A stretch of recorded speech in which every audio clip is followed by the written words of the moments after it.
Hello again, welcome to another video. I'm going to talk about the Beach Bomb this time. This is Harmony Korine's latest film that's set in the Florida coast, stars Matthew McConaughey and a bunch of guest stars. It's basically a travelogue story. Harmony Korine's a weird character. I mean, he's been in... he started out writing Kids for Larry Clark, which is a film I thought was okay, but didn't really do much.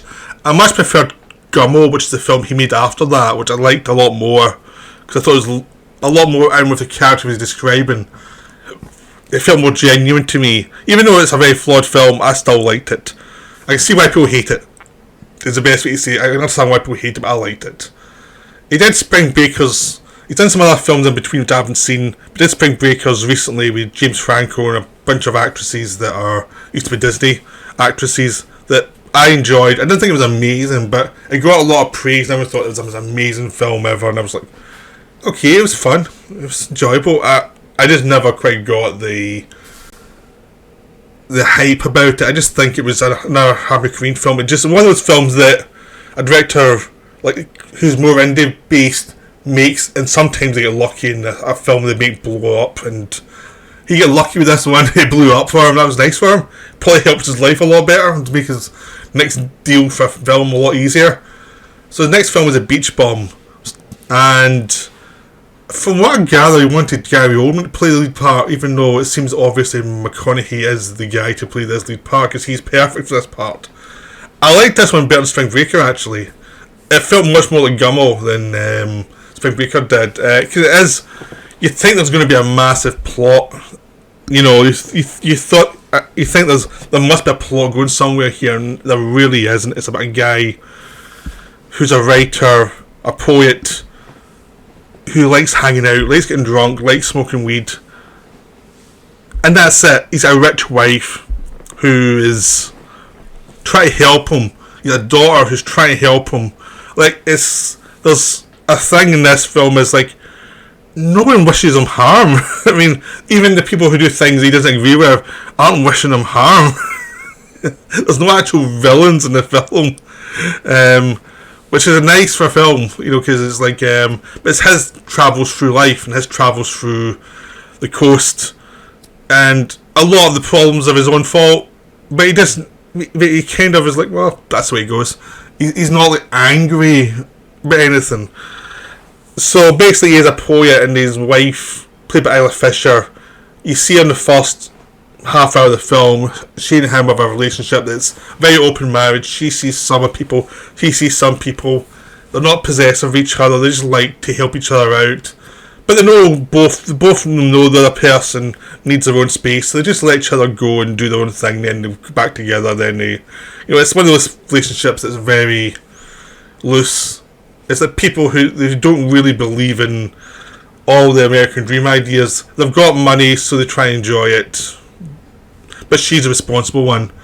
When a car crash, when she's driving the car when she's a bit high, in a car crash, she dies and he's left alone, basically, and his wife's got a thing, because she wants him to actually do something in his life, because he used to be a published writer, and he hasn't done it for years. She says, you can't get an inheritance. Half the money goes to him, half goes to the daughter. So you can't get your half unless you finish the book. And she's doing this to try and make him actually come back to life a bit and make him clear out his head, and which doesn't work because it kind of works, kind of doesn't work, because it's actually about him. You try to find out what he's actually about, what does he actually believe in, and he doesn't care about the money that much. It motivates him because his wife... It feels much more like he's motivated because his wife wanted to write the book, to finish the book off, rather than the money. He's okay. He'd like to have some money to survive on, but he doesn't really want a fortune. Money doesn't mean anything to him. And as he goes through this adventure of destroying the house that he and his wife built, which gets him arrested and sent him to rehab. He escapes from rehab. He's wanted to be the police next. He goes on adventures with Zac Efron and Martin Lawrence as a dolphin-obsessed ship captain. And that's a great sequence. It's probably the best Martin Lawrence has ever been in a film. Zac Efron's fun too, as a guy whose father was religious and he put him into rehab, and he's got a lot of religious theories about how he's really protected no matter what he does because Christ already died for the sins. It's a great get out. But McConaughey just goes, he's pals with Snoop Dogg, and they, even though Snoop Dogg slept with his wife, he doesn't really care. And because he knew his wife loved him, so he wasn't that bothered. But there's that thing of he's watching him go through these adventures, and he keeps writing as he goes through the adventures, and eventually makes up the book, the poetry book, which actually gets him back into his life. It gets him the money, but he doesn't care. You know, spoilers, he burns the money. He doesn't care about the money. And he starts to get even, instead of actually becoming more normal, he gets more eccentric. It's almost like he's more or less saying he's like, he doesn't care if he dies as long as he enjoys his life while he's there. It's about this, it's really a structure around the idea of who this guy is. You can't really force something on someone who doesn't care about it. No matter how much I try to help them, he was past help years ago because his philosophy was pretty much none of this matters. And that's what's positive with the film. It's like, it doesn't matter. His works, even though most people haven't heard of it anymore because he's an author who's famous years ago, but not anymore. So even that passes, but it doesn't matter. He gets some more fame later on, but that'll pass too. And it doesn't matter to him really.